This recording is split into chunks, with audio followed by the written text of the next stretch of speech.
मेरा नाम ओम प्रकाश गुलकर है। मैं वर्तमान में अतिरिक्त जिला कलेक्टर उदयपुर के पद पर पदस्थापित हूँ और मूलतः मैं जयपुर जिले में कापुरा तहसील में गांव नीजर का निवासी हूँ और पिछले लगभग 1.25 साल से इस पद पर यहाँ विभाग है। सकारात्मक सोचें और किसी भी परिस्थितियों से डरे नहीं, घबराएं नहीं। परिस्थितियों का भी हल निकलता है, जो भी समस्या होती है उनका हल निकलता है और सकारात्मक सोचेंगे तो सब हो सकेगा। पिछले लगभग 15 वर्ष से मैं इस प्रशासनिक सेवा के अंदर हूँ और इसमें रोज़ एक नया चैलेंज होता है और डेली जो मिलने वालों की संख्या होती है वो 50 से लेकर 100 तक मिनिमम लोग आते हैं, जो अपनी अलग अलग तरह की समस्याएं लेके आते हैं और कहीं ना कहीं उन लोगों की समस्याएं सुनकर उनमें से अगर आधे लोगों की भी कोई मदद हम कर पाते हैं और उनकी सोल्व कर पाते हैं तो उससे आत्मसंतुष्टि मिलती है।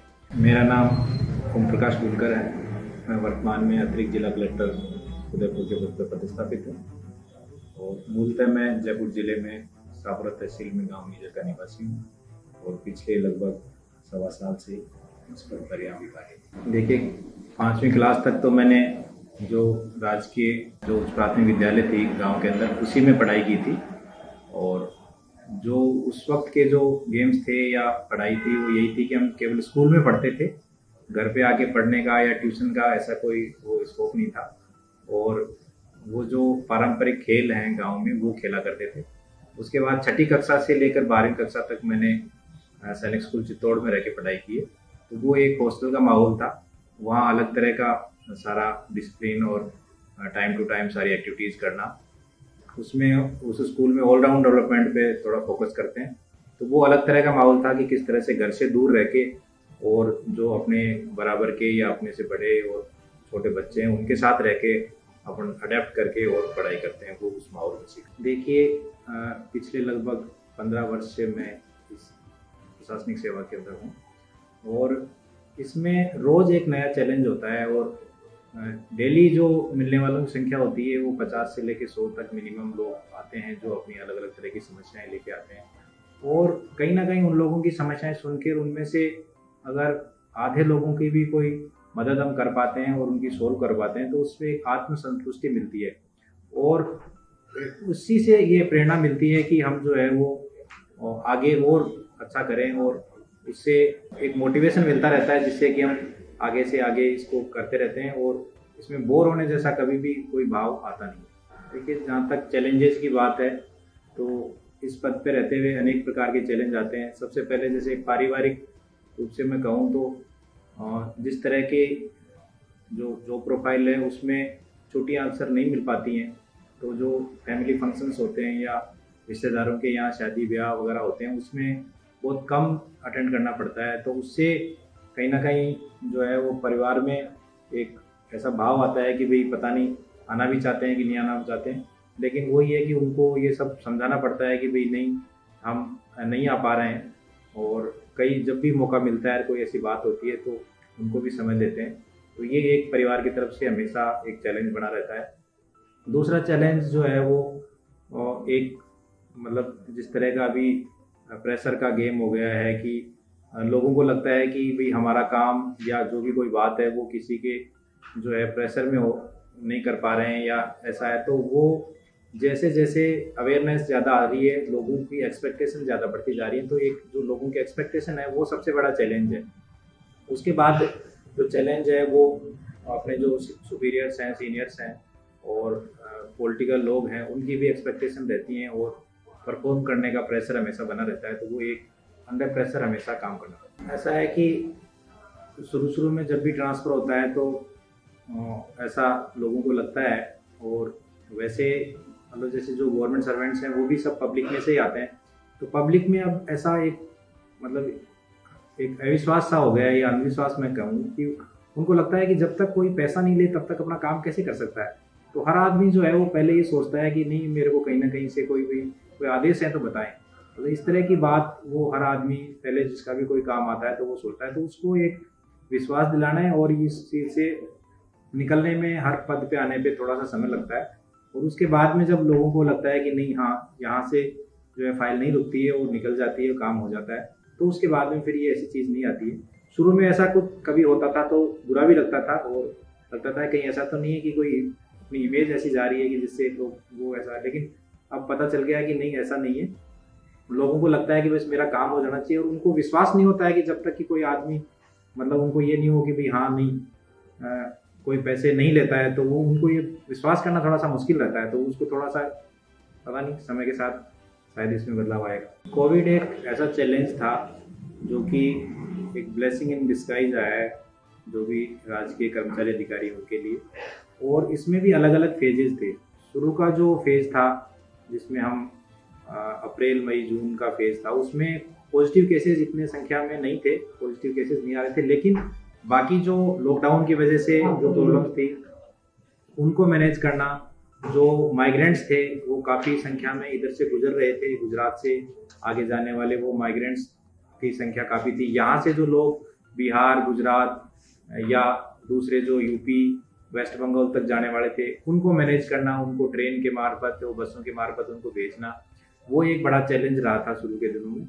उसके बाद में जैसे जैसे अनलॉक हुआ तो फिर ये हुआ कि जो नंबर्स जो है वो बढ़ने लगा, और सितंबर में आते आते मुझे लगता है कि पीक पे उसी स्टेज पे पहुंच गए, जबकि बेड्स की संख्या कम पड़ने लग गई और लोगों के फ़ोन इस चीज़ के लिए आने लग गए कि हमें जो है वो कहीं ना कहीं बेड दिलाई। और जो पहले कहीं ना कहीं ऐसी अनसीरियसनेस अगर किसी की थी भी, तो वो उस दौरान जो है वो कई लोगों की गलतफहमियां दूर हुई, और उसमें जो है वो शुरू से मैं कहूँगा कि लॉकडाउन के दौरान भी और शुरू में काफ़ी, उस वक्त जब प्राइवेट सेक्टर और जब आम लोगों के मन में काफ़ी भय था, उस वक्त गवर्नमेंट सेक्टर के अधिकारी कर्मचारियों ने, चाहे वो मेडिकल के हों, चाहे टीचर्स हों, चाहे और दूसरे कार्मिक हों, उन्होंने काफ़ी बढ़ चढ़ के काम किया, और पुलिसकर्मी हो चाहे से। तो उस वक्त ऐसा हुआ कि गवर्नमेंट सर्वेंट्स के प्रति जो जनता का नज़रिया है वो मेरे हिसाब से काफ़ी बदला। और उसके बाद में जैसे अनलॉक हुआ, जैसे जैसे धीरे धीरे और जो डर था वो थोड़ा कम हुआ, तो उसके बाद में प्राइवेट सेक्टर भी आगे आया, और मेडिकल के क्षेत्र में भी प्राइवेट सेक्टर ने थोड़ा हाथ बटाया, और बाकी चीज़ों में भी लोगों ने आगे बढ़ के काम करना चालू किया। तो धीरे धीरे फिर वो जो है नॉर्मलाइज हुआ, और उस पीक के समय में जो अपने गवर्नमेंट सेक्टर है उसमें काफ़ी संख्या में बेड बढ़ाए गए, और उससे ये रहा कि ऐसी समस्याएं तो आई, लेकिन फिर भी ऐसा नहीं था कि कहीं पे भी बेड उपलब्ध नहीं हो। एक अगर हॉस्पिटल खुलता तो दूसरी जगह पे अवश्य ही बेड मिल रहे थे।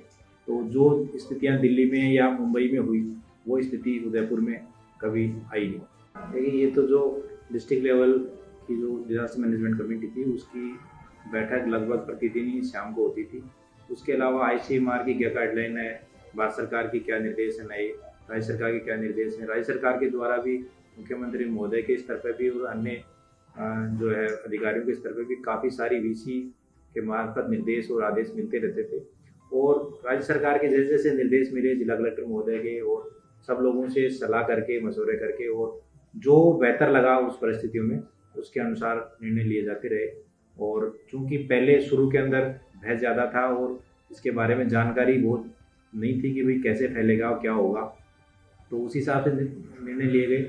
उसके बाद धीरे धीरे जैसे जैसे उसके अंदर पता चलता रहा कि क्या हो सकता है, क्या कर सकते हैं, तो उसके अनुसार जो निर्देश थे, आदेश थे, वो धीरे धीरे मॉडिफाई होते रहे और धीरे धीरे अनलॉक होता रहा। सितंबर का बताना चाहूँगा कि एक बार ऐसा हुआ था जब जो डेली मीटिंग होती थी उसमें शाम को 5 बजे मीटिंग हो रही थी, तो उसमें जो रिव्यू कर रहे थे तो उसमें पता चला कि जो PSI हॉस्पिटल में उसमें बेड फुल है और निजी हॉस्पिटल्स में भी बेड काफ़ी संख्या में फुल थे। तो उसमें अब सभी हॉस्पिटल्स को बेड बढ़ाने के लिए जब आग्रह कर रहे थे तो उसमें कुछ निजी हॉस्पिटलों में बढ़ाए, लेकिन अल्टीमेटली सॉल्यूशन उसी से निकला कि जब हम जो सैटेलाइट हॉस्पिटल हिरन मगरी था उसको भी कोविड के लिए डेडिकेट करने के लिए और कुछ जो बेड अपने RNT मेडिकल कॉलेज के MB हॉस्पिटल में भी बढ़ाए। उसके बाद से फिर जो है वो स्थिति सामान्य रही। देखिए, ये जॉब ऐसी है जिसमें बहुत ज़्यादा डाइवर्सिटी है और बहुत ज़्यादा सेल्फ सेटिस्फेक्शन है, जो लोगों को मदद करने का, और फिर उसके बाद में जो आपको आत्मसंतोष मिलता है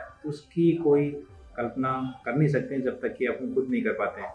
तो इसलिए और कोई मिसकंसेप्शन नहीं रखना चाहिए। और दूसरा यही है कि कोई भी समस्या हो, कोई भी बात हो, तो हमेशा पॉजिटिव हमको जो है वो सोचना चाहिए। पॉजिटिव एटीट्यूड अगर रखते हुए चलेंगे तो जो भी समस्या है उसका धीरे धीरे कोई ना कोई समाधान होगा और हम जीवन में आगे बढ़ते रहें। देखिए, वैसे तो दोनों का ही रोल है, लेकिन इसमें पढ़ाई का रोल ज़्यादा है क्योंकि हर चीज़ हम एक्सपीरियंस नहीं कर सकते हैं।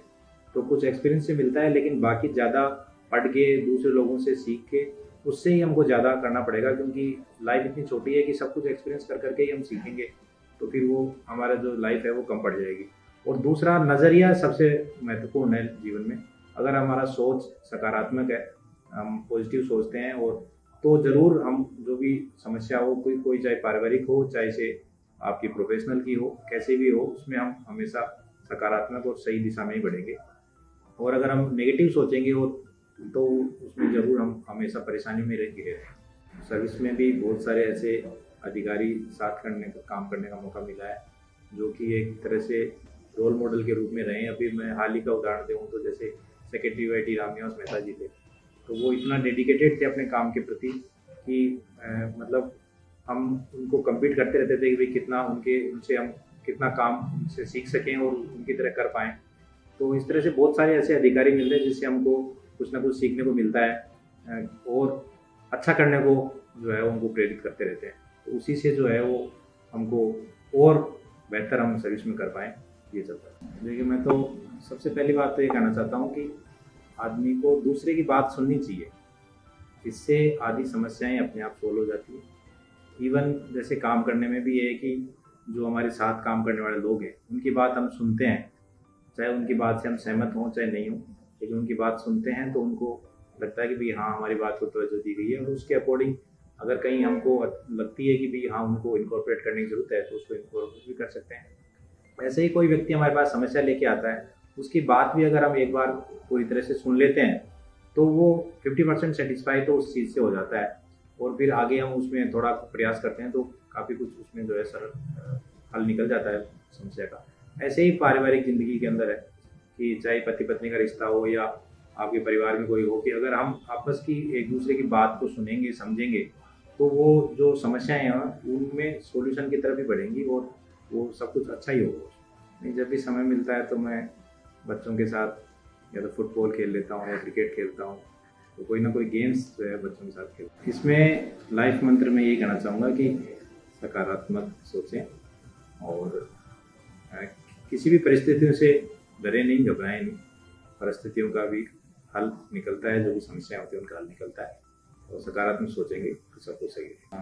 अंत में मैं यही कहना चाहूँगा कि आसमान में भी सुराग हो सकता है, बस एक पत्थर तो तबीयत से उछाल है।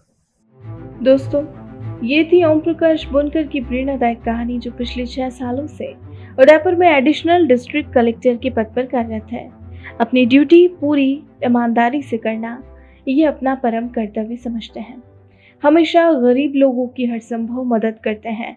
ऐसा करने से इन्हें आत्मीय संतुष्टि का अनुभव होता है।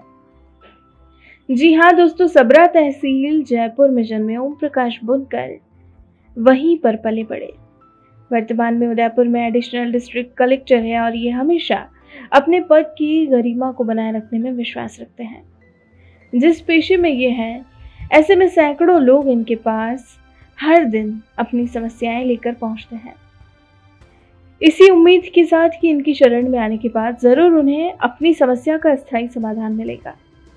ऐसे में दोस्तों, ये इसे अपनी जिम्मेदारी समझते हुए अपनी ओर से रोजाना जनता की उम्मीदों पर खरा उतरने का हर संभव प्रयास करते हैं, और ऐसा करने से यकीन मानिए इन्हें अपार खुशी और संतुष्टि का अनुभव होता है, और यही सब इनके लिए एक प्रेरणा का काम करता है। कई बार इन्हें नौकरी में कई समस्याओं का सामना करना होता है। वर्तमान में चूंकि ये एक ऐसे पद पर आसीन है जहां इनके ऊपर कई सारी जिम्मेदारियां हैं, ऐसे में काम की व्यस्तता के चलते इनके लिए सामाजिक दायित्वों का प्रबंधन करना और पारिवारिक कार्यों में शामिल होना वास्तव में जरा कठिन होता है। लोगों की आवश्यकताओं को पूरा करना और उनकी अपेक्षाओं पर खरा उतरना इस नौकरी की सबसे बड़ी चुनौती ये मानते हैं। अगर कोविड काल की ही बात करें तो दोस्तों, उस मुश्किल वक्त में इनकी जिम्मेदारियां भी दोगुनी हो गई, और जब लॉकडाउन लागू हुआ तो इन्होंने ऐसे हजारों प्रवासियों को अपने गृह नगर भेजने की व्यवस्था की। उन हालातों में सरकारी क्षेत्र ने मिलकर जो काम किया उसने आज वाकई में लोगों के मन को ही बदल दिया। फिर वो पुलिसकर्मी हो या डॉक्टर हो या एक कर्मचारी, सभी ने अपनी अपनी जिम्मेदारी बखूबी निभाई और निजी क्षेत्र से भी लोगों ने मदद करने के लिए हाथ आगे बढ़ाए। और एकता का बहुत अच्छा संदेश भी दिया, जो वाकई में सराहनीय है।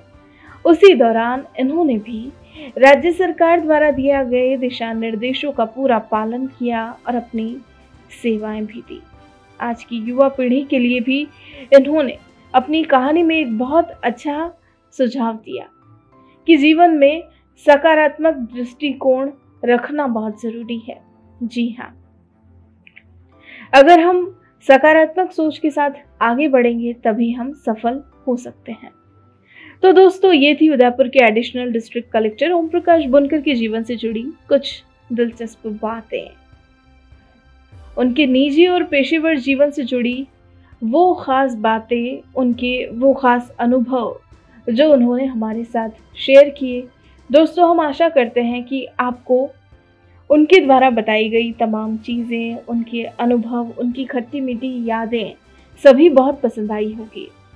तो दोस्तों, आज की हमारी इस खास कहानी को जल्दी से आप लाइक, कमेंट और शेयर कर दीजिए और आप भी ऐसी ही अपने जीवन से जुड़ी कहानी हमारे साथ ज़रूर शेयर कीजिए और अपनी कहानी से सभी को इंस्पायर कीजिए। फिलहाल वक्त हो चला है आप सभी से इजाज़त लेने का, लेकिन फिर मिलेंगे आपसे एक नए शख्स की नई कहानी के साथ। तब तक के लिए आप बने रहिए हमारे साथ और देखते रहिए दिलचस्प कहानियाँ। नमस्कार।